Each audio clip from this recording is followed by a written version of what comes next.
Ini ya, jadi Nah, seperti oven. warnanya seperti ini. Jadi dia warna-warna seperti genteng. Ini sudah ada Atau belum? enggak? Nah, yang ini belum. Ini belum. Nah, jadi Nah, kalau belum warnanya bedanya. coklat dia. Nah, yang belum warnanya coklat, Coklat dia gelap. masih mentah. Dan kalau udah dibakar dia warnanya kemerahan kayak Hmm. genteng kayak gitu, Mas.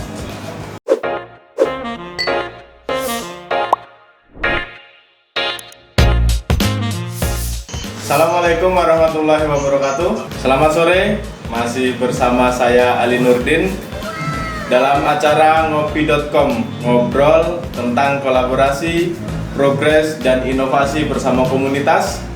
Sore ini saya berada di ruang Keramik Studio bersama ownernya ada Mas Baskoro Wicaksono.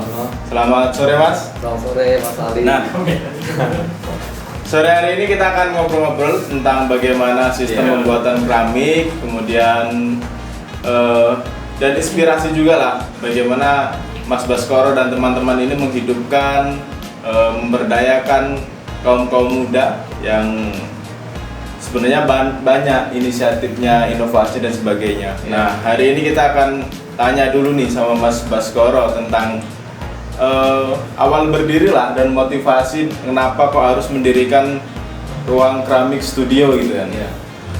Jadi ruang keramik studio itu berdiri tahun 2019. Bulan Baru Mas ya ternyata. Ini aku lepas aja Ya ya, boleh. biar lebih jelas. Jadi baru setahun lah, setahun lebih. beberapa bulan Oh. sekian gitu lah. Itu bulan November tahun 2019. November. Mas. Jadi motivasinya kenapa aku akhirnya bikin studio itu emang cita-cita dari kuliah. Jadi dari kuliah sudah kepikiran gimana ya bikin studio, dan akhirnya aku belajar. Jadi banyak belajarnya di luar kampus malahan Mas, di Bandung. Di Bandung itu aku sering berkunjung ke beberapa studio, terus berkunjung ke beberapa pebisnis keramik gitu Mas. Gimana cara mereka masarin, gimana keramik apa yang laku di pasaran, kayak gitu. Itu aku pelajarin banyak waktu aku kuliah di Bandung, Jawa Barat. Jadi inspirasinya ternyata bukan dari Metro ya, inspirasinya dari Bandung. Bener. Nah, dan Mas Baskoro ini ternyata kuliahnya di Bandung teman-teman. Dia bukan kuliah di Metro. Jadi 2019 ini memang baru pulang ke lulus. Metro ya. Betul. Lulus kuliah terus pulang ke Metro. Nah, ngomong-ngomong nih background pendidikannya apa Mas? Background Baskoro? pendidikannya, aku sarjana pendidikan. Sarjana pendidikan ya Aku padahal. ngambil pendidikan seni rupa. Oh iya, benar. Universitas Pendidikan Indonesia. Cuman waktu itu aku waktu itu kan waktu di kuliah sempat ada PPL tuh Mas. Jadi aku ngerasain gimana ngajar di sekolah, ngadepin anak-anak, berangkat pagi pulang sore. Nah, waktu itu kok aku ngerasa nggak nyaman gitu.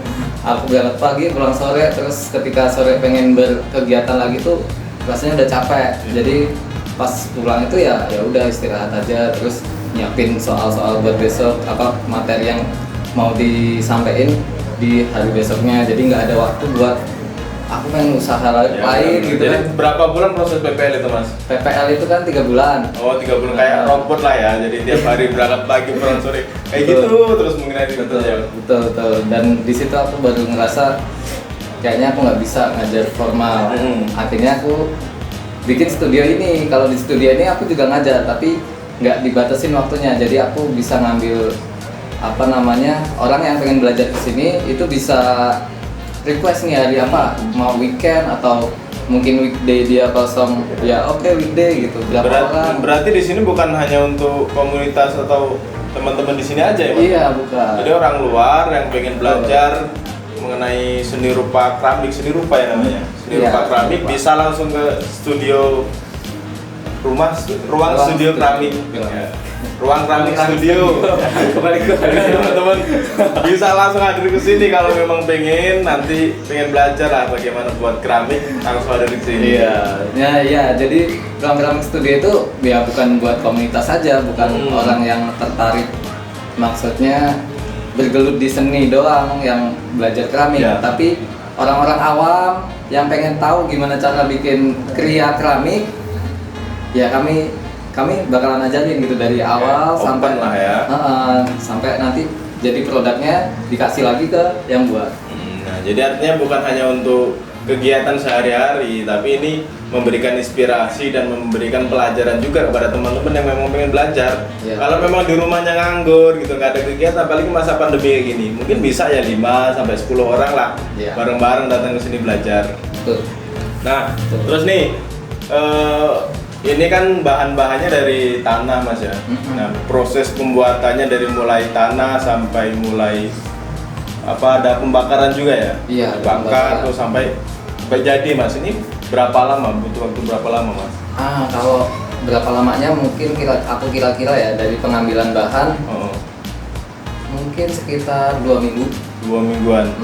Jadi bahan itu sebenarnya ada dibedain jadi 3 Mas. Itu ada tanah yang aku pakai sekarang ini namanya earthenware. Itu sebenarnya tanah yang paling mudah kita temuin karena ini tuh bahannya sama kayak untuk buat bata, kayak sama untuk buat genteng. Beda sama tanah lempung apa? Bukan lempung sih, ini kayak tanah biasa, tanah apa ya? Tapi tanpa pasir ya, bukan yang pasir. Ya, bukan yang berpasir. Jadi kita nggak bisa pakai kalau yang Ada terlalu pasirnya. banyak pasirnya. Kalau ada nggak apa-apa, tapi jangan terlalu banyak. Tapi kalau dia terlalu banyak tuh gampang hancur. Pecah ya? Pecah kayak gitu. Nah, dan ini bahan bakunya kan tanah nih. Tanahnya memang kita kelola sendiri di sini atau dari mana nih Mas? Kalau aku masih kerjasama sama pengrajin yang ada di Natar. Ada juga yang teman-teman keramik di Natar. Iya, keramik di Natar itu mereka bikin guci, bikin pot. Mm-mm. Pembedanya adalah yang di sana dengan yang di sini itu di teknik. Tekniknya itu kita pakai teknik pinching. Teknik pinching itu benar-benar manual, nggak pakai alat puter. Kalau mereka kan pakai alat puter. Betul. Nah, kita benar-benar manual. Jadi dan itu teknik paling mudah.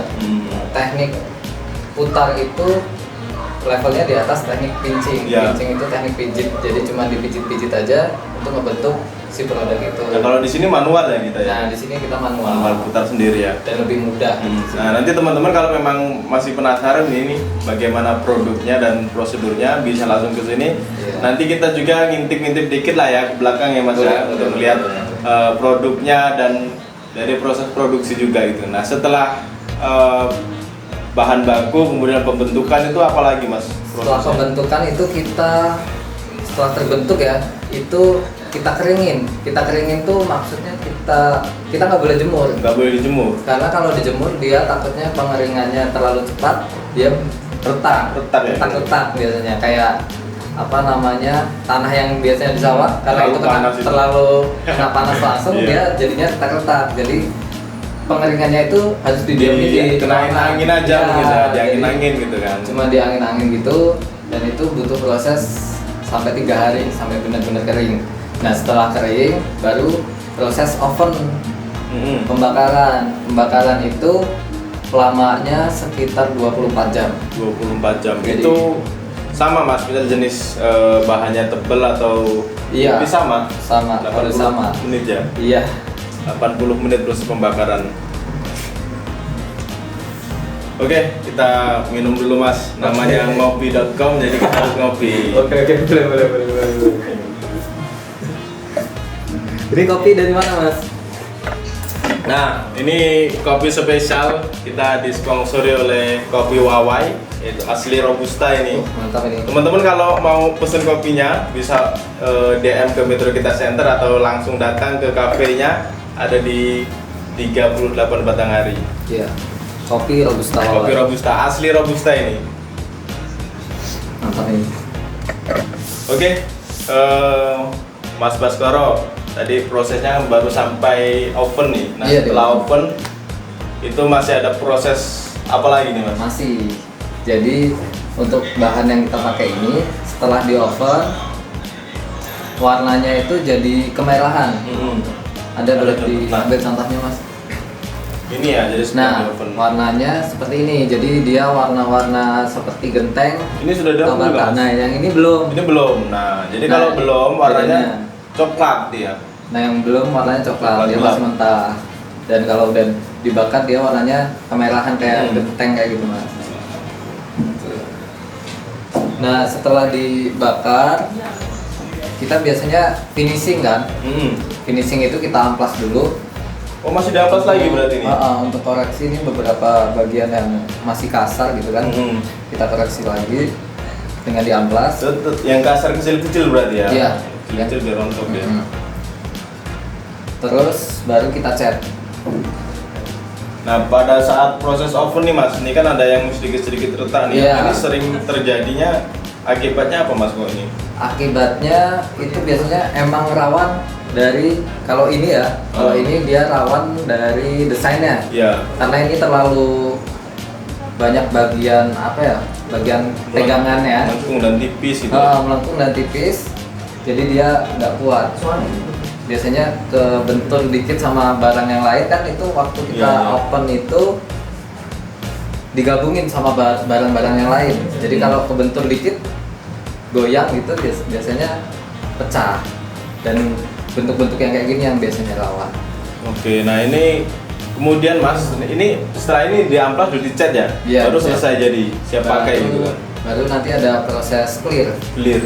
Jadi dilapisin clear supaya mengkilap. Oh iya. Tapi kadang ada orang juga yang minta jangan aja gitu. Ya di top aja kayak gitu. Sesuai request.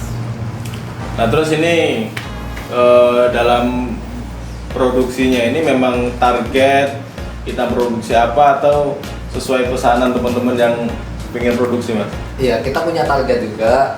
Terus kita nerima pesanan juga. Jadi kebanyakan malahan custom ya berarti. Customer itu dari Pulau Jawa. Untuk di Lampung sendiri itu sangat dikit. Dikit ya. Kalau perbandingannya persentasenya ya 10% lah. Lampung cuma 10% yang membeli karya saya. Jadi kebanyakan karya-karya saya ini saya kirim ke daerah Jawa. Oke. Ya. Ternyata peminatnya teman-teman di Lampung ini masih kurang. Ini masih butuh inspirasi juga. Ternyata apa kelebihan dari desain-desain seni rupa keramik ini kan? Iya, jadi dari kelas itu juga Mas, aku itu pengen menyadarkan masyarakat di Lampung juga supaya mereka sadar bahwa seni itu ya seperti ini. Mereka lebih mengenal seni, mengetahui prosesnya gimana dan ternyata seni itu sangat luas gitu ternyata. Jadi dari kelas itu aku mengedukasi juga. Ya artinya tapi memang beda Mas ya kalau kita ngelihat dalam keseharian sekarang ini memang beda. Orang yang memang suka seni dan ada juga orang yang suka instan gitulah. Asal pengen pas bunga ya beli aja gitu. Tapi kalau orang yang paham dengan seni, kalau kita bisa memberikan edukasi dengan teman-teman yang lain juga ya, itu alangkah indahnya ketika memang kita merasakan sendiri, membuat pas dengan sendiri atau memberikan penghargaan dengan teman-teman yang menyukai seni. Nah, itu yang sebenarnya lebih merasakan hidup ini ada seninya lah, ada kolaborasi dengan kayak gitu, Mas. Masyarakat lain sebagaimana kita adalah makhluk sosial juga gitu kan. Nah, maka yang perlu kita rubah teman-teman yang masih hobinya instan, coba kayak datang ke studio keramik dulu, kita belajar buat keramik bareng-bareng ini kan. Iya, bisa dapat pengalaman baru. Nah, dalam proses pemasaran ini ada target atau sekarang ini satu bulan udah berapa vas keramik yang terjual, Mas? Kalau target sendiri sih aku nggak matokin target sebulan harus berapa gitu. Ya udah, kalau ada ya dikerjain, kalau enggak ya kebetulan nggak pernah sih nggak ada gitu loh. Alhamdulillah. Kalau untuk sekarang sih persentasenya sebulan itu bisa ngirim sampai 300 karya. 300 sampai 500 karya. 300 sampai 500 teman-teman. Iya. Ternyata banyak juga ya. Nah, ini untuk teman-teman yang aktif di studio keramik berapa orang, Mas? Untuk yang aktif di studio keramik, kalau termasuk saya itu ada 5 orang. 5 orang. Iya. Jadi 5 orang dalam satu bulan bisa memproduksi 300 sampai 500. 300 sampai 500 ya. Berarti dalam proses pembuatan 2 minggu tadi itu bukan hanya satu barang ya. Bukan hanya satu. Jadi teman-teman bisa 10 sampai 20 lah ya. Gitu. Oke, teman-teman, kita tanya lagi sama Mas Baskoro ini kendalanya. Apa bedanya di 2019 sudah masuk masa pandemi ya buat ini, Mas? Udah. Jadi waktu itu aku ngerasain belum pandeminya cuman 3 bulan. Jadi November, Desember, Januari, Oh ya, Februari masuk pandemi udah kan? Nah ini ada bedanya nggak 3 bulan awal kemudian masuk di masa pandemi? Nah itu malahan anehnya di situ. Jadi ketika pandemi itu penjualan malah lebih bagus karena karya-karya saya ini kan karya-karya yang untuk pajangan di dalam rumah. Jadi orang-orang ketika berdiam di dalam rumah waktu pandemi mungkin jenuh gitu ya. Oh ini kok rumah gini-gini aja gitu kan. Akhirnya mereka nggak tahu kenapa pasar saya jadi lebih bagus waktu pandemi, termasuk sama dengan bunga ya. Ya bener. Bunga waktu itu kan naik banget waktu pandemi malahan. Mungkin karena itu faktor bosan di dalam rumah, terus pengen ngerawat tanaman atau ngehias-hias rumah, ngehias ruangan lah ya. Gitu kan. Jadi memang keramik ini, studio keramik ini mengalami peningkatan malah di masa pandemi, seperti layaknya bunga gitu kan ya. Betul. Jadi harapan ke depan kemudian untuk studio keramik dan juga pemerintah ini seperti apalah Mas ya, bisa menggait komunitas, mengaktifkan lagi teman-teman masyarakat di Kota Metro, terutama anak-anak mudanya gitu kan. Betul. Kalau harapanku sih, kalau dari visiku sendiri, aku pengen ekosistem seni di Metro, di Lampung juga itu terbangun lah. Ekosistem itu kan berarti kita pelaku seni, terus ada penikmat seni. Ya. Nah yang belum teredukasi ini sepertinya penikmat seni karena mereka belum teredukasi seni itu apa, seni itu bagaimana. Akhirnya mereka belum bisa menghargai seni sepenuhnya.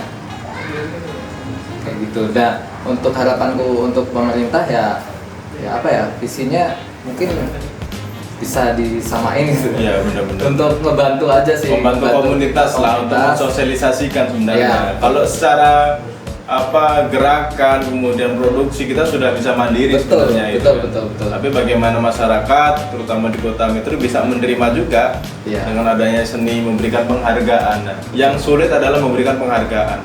Padahal belajar seni itu nggak mudah loh teman-teman kan. Begitu sulit Mas ini.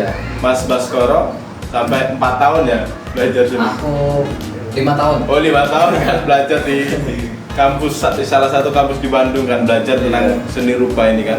Nah, ada juga mungkin yang memberikan hanya sebatas tanah kayak ini kan. Ada orang yang bisa minta dan sebagainya. Kayak halnya ini adalah sebuah karya, memberikan penghargaannya bukan sebenarnya diminta pun dikasih nggak apa-apa gitu. Tapi kan rasa penghargaannya kok iya gitu kan. Gimana proses kita gitu. Saya banyak teman-teman cerita tentang kayak gitu sih Mas. Betul iya. Susah. Masih sulit untuk menerima penghargaan gitu kan. Iya, aku juga kayak gitu kan. Mas tolong bikinin desain ini dong. Tapi ya makasih doang gitu. Gak ada order aku habis kopi berapa gitu. Buat itulah tantangannya Mas ya. Tantangan lain apa Mas ini Mas ketika mendirikan studio keramik ini dalam proses jalannya? Tantangan lain sebenarnya datang dari masyarakat kita, terus orang tua juga karena ya belum percaya gitu awalnya kan, ketika ini belum ada hasil. Waktu itu sampai berapa bulan ya? Sekitar 5 bulan ruang keramik berjalan kan belum pakai tempat ini. Karena emang belum ada penghasilan gitu loh. Aku cuma jual-jual pot kecil harga 15.000, 20.000 yang ya cuma bisa buat beli kopi lah gitu. Kayak gitu.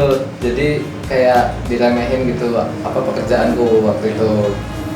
Emang bisa ya hidup dari ini, emang bisa ya seni bisa menghidupi orang gitu. Ya itulah tantangannya kalau hal-hal yang aneh itu nggak menurut orang-orang yang nggak realistis lah gitu kan. Iya betul. Tapi memang kalau kita mempunyai jiwa seni itu harus komitmen dan berkesinambungan Mas ya, harus terus menerus dan kolaborasi dengan teman-teman yang lain supaya bentuk dari seni kita ada yang bisa memberikan informasi pada yang lain juga gitu kan. Dan konsistensi juga sih Mas. Jadi ketika karya kita belum laku, ya mungkin emang belum dapet nemu pasarnya gitu. Walaupun jadi diajak konsisten gitu ya. Iya harus konsisten. Itu ujian banget ketika karya kita nggak laku, terus ya akhirnya cuman kita pajang-pajang doang, terus nunggu kapan lakunya gitu kan, itu ujian 5 bulan ya, 5 bulan awal ini studio keramik masih gini aja gitu kan. Bahkan dari orang tua, dari warga pun ya memberikan apa bahasanya ya, pandangan negatif gitu kan, nggak percaya lah gitu. tapi namanya jiwa muda. Ini Mas Baskoro udah nikah belum? Belum. Oh, belum. Nah, wajar kalau belum nikah itu wajar gitu kan. Beda namanya udah nikah gitu. Jadi kalau gagal sendiri gak apa. Tapi kalau udah nikah, gagal ada orang kan gak enak. Lain istri itu pandangan orang gimana nanti kan.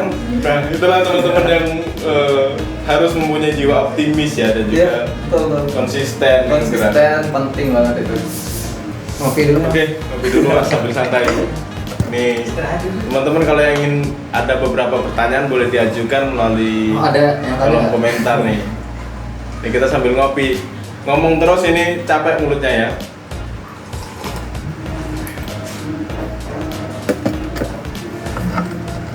Nah, kalau produksi ini jenisnya apa aja Mas? Apa hanya vas bunga, apa yang lain juga? Jadi untuk bahan keramik yang kita pakai itu fungsinya dia nggak bisa kedap air.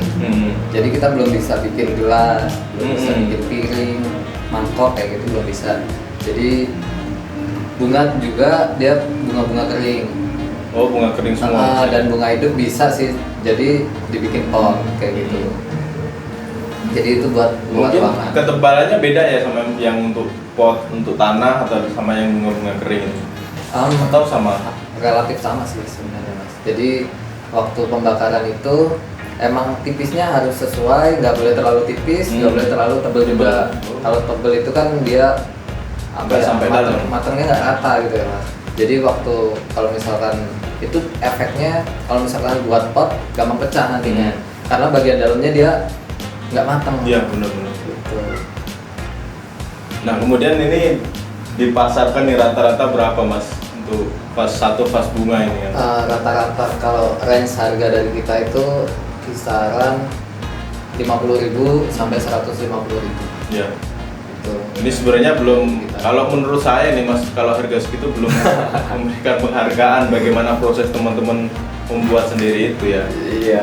Saya rasa teman-teman yang nonton di rumah bisa coba sendiri bagaimana sensasinya membuat keramik sendiri, buat vas bunga sendiri, supaya kita bisa menghargai seni gitu kan. Yeah. Bagaimana teman-teman seni di Metro ini banyak sekali. Hari ini kita berkunjung di studio keramik, berbincang langsung dengan Mas Baskoro, dan nanti kita akan ngintip ke belakang dari beberapa produk yang sudah dibuat dan yang sudah tersedia di sini. Boleh kita ngintip-ngintip ke belakang Mas? Ayo, belakang. Kalau kita kan nggak pakai putar. Yang manual ya? Tapi ini buat alat bantu aja sih. Alat bantu ini ya? Ya, dia bukan teknik putar, jadi ya putar manual kan? Cuma biar gampang aja, ya detailnya gitu. Oke, inilah produksi awalnya dari kayak gini teman-teman. Dari sini tanah, baru diputar manual secara pribadi. Ya. Nih. Nah ini hasil-hasil proses awal ini Mas ya? Iya. Proses awal. Ya, jadi setelah dibikin itu kan kita keringin dulu. Ya keringin. Ini berapa hari ini? Kalau yang ini udah 3 hari. 3 hari. Ya, ada yang beda-beda ya. Ada yang 3 hari. Kalau ini masih baru, ini baru semalam. Sampai benar-benar kelihatan kering Mas ya? Nah kalau ini udah bisa. Gitu ya? Kalau ini udah bisa karena dia udah 3 hari, udah kelihatan putih kan. Bedanya agak cerah. Kalau yang masih basah kan gelap, kelihatan basah gitu kan? Ya, kalau masih basah dia dipaksain dibakar itu kadang kan pas dibakar retak. Ada crack. Terus proses yang sudah dibakar ini tadi ya? Ini ya, oh ya ini. Tadi kan ini udah dibakar jadi warnanya udah kayak menyerupai genteng gitu, warna merah. Oke, setelah dibakar langsung di amplas dan cat Mas ya? Iya, jadi di amplas dan cat. Teman-teman kita lihat yang di sana bagaimana prosesnya. Nah ini kalau misalkan bikin dalam jumlah minimal ya, aku kasih minimal 20 piece. 20 piece itu aku bisa cetak. Jadi dari karya aku buat di sana bentuknya kayak gitu, terus aku cetak Jadi minimal 20 itu bisa dicetak, dibakar atau dicat? Enggak, jadi dicetak pakai gipsum gitu, jadi mereka cenderung sama kan akhirnya. Jadi itu yang ngerjain bukan aku lagi, ada yang nyetak lagi. Oh ya, ini udah proses amplas ini ya Mas ya? Ya, nah ini udah proses amplas. Ya, ini proses amplas.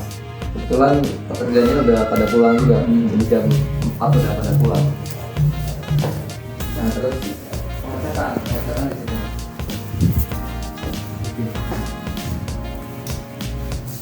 Nah setelah diamplas baru dicat. Ini yang udah dicat. Oke, ini teman-teman yang sudah dicat dan memang halus sekali. Jadi setelah proses pembakaran terus diamplas supaya halus, dipegang juga nyaman gitu. Nah baru dari proses pengecatan baru di clear. Itu disemprot pakai kompresor. Itu kan lagi nggak ada juga nih orangnya yang nyemprot. Jadi kompresornya sudah masuk di dalam ruangan, jadi kita nggak perlihatkan. Kalau mau lihat besok kesini. Langsung aja besok kalau kalian. Baru, nah kendalanya itu biasanya Mas, kendala yang paling besar itu di pengiriman.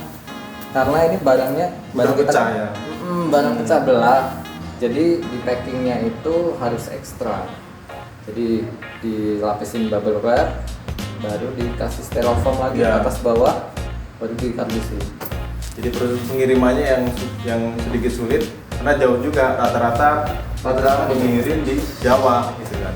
Jawa dan Bali itu luar biasa. Jadi jiwa-jiwa seninya untuk teman-teman di metro terutama ini masih sedikit berkurang ya. Iya. Atau mungkin malah ada yang belum tahu di mana studio keramik ini. Ini di mana? Daerah mana sini? Ini daerah Mulyojati 16B. Nah, Mulyojati 16B Metro Barat. Jangan lupa teman-teman kalau memang pengen belajar studio keramik, belajar membuat vas bunga dengan bahan baku tanah, silakan datang ke 16B Mulyojati. Oke, kita kembali lagi ke tempat duduk kita, Mas. Oke. Kopi Wawai Robusta. Nah kebetulan aku juga pernah kolaborasi sama Kopi Wawai sama Robusta. Jadi waktu itu aku bikin kelas di sana, pernah juga mereka bikin kelas di sini.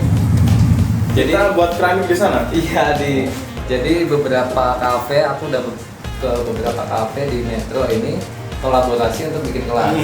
Jadi selain mereka bisa ngopi, ya bisa bikin keramik juga. Inilah bagaimana bentuk komunitas itu memang harus berkolaborasi gitu. Betul. Kita Mas Baskoro ini kalau buat keramik tanpa ngopi bisa tidur ini kan. Betul. Jadi teman-teman komunitas yang lain yang kita harus terus berkolaborasi, terutama untuk komunitas yang ada di Kota Metro. Tanpa kolaborasi kita susah untuk berjalan terus gitu Mas ya. Bisa kita mati, makanya kita harus saling mendukung lah, memberikan dukungan, memberikan inovasi dengan komunitas lain. Walaupun nggak ada jauh hubungannya kopi dan keramik, tapi kita bisa menyatukan dalam satu kegiatan. Ya. Oke Mas Baskoro, terima kasih atas waktunya. Mudah-mudahan teman-teman banyak tertarik untuk membuat keramik di sini dan teman-teman komunitas lain bisa memberikan inspirasi kepada kita semua, seluruh warga Kota Metro khususnya, dan teman-teman di Lampung dan luar Lampung juga. Terakhir nih, saya pengen dengar pesan dari Mas Baskoro. Kenapa sih motivasinya kok mau dengan terus-menerus menghidupkan studio keramik ini, mengajak teman-teman yang lain untuk memberikan penghargaan kepada orang lain lah, dan untuk saling belajar. Kenapa aku bikin ruang keramik dan terus-menerus aku menghidupi ruang keramik ya karena menurutku sesuatu yang kita kerjakan secara konsisten itu akan berbuah hasil. Termasuk yang tadinya seni disepelekan di kota ini gitu, di Lampung gitu kan, yang mungkin harganya di pasaran karya-karya kayak seberapa lah gitu ya. Paling cuma 10.000, 15.000. Sekarang aku bisa mengangkat harga tanah. Harga tanah dari dari seni itu jadi lebih berharga kayak gitu. Ya, jadi segala sesuatu kalau penuh kreatif, penuh inspirasi dengan ilmu lah ya, dengan ilmu kan harganya akan tinggi. Kita bedakan lah kalau misal satu tanah ini hanya tanah gembur gitu, nggak ada apa-apa ya, orang tidak mau menghargainya. Tapi kalau sudah dibentuk, diproses dan sebagainya jadi seperti ini, maka penghargaannya akan lebih. Seperti itulah proses kita berkehidupan di masyarakat gitu Mas ya. Mudah-mudahan kita semua terus memberikan inspirasi dan bisa saling kolaborasi. Saya mengucapkan terima kasih kepada Mas Baskoro. Terima kasih juga Metro Kita Center sudah mampir ke Ruang Keramik Studio, berkolaborasi sama Ruang Keramik Studio. Terima kasih banyak tim. Oke, terima kasih teman-teman yang sudah bekerja pada sore hari ini. Ada Mas Rengga di sana, ada Mas Yogi Prabowo juga. Mudah-mudahan kita terus berkolaborasi. Ya. Demikian dari kita ngopi.com, kita akan bertemu lagi di pekan depan. Saya akhiri, wassalamualaikum warahmatullahi wabarakatuh dan selamat sore.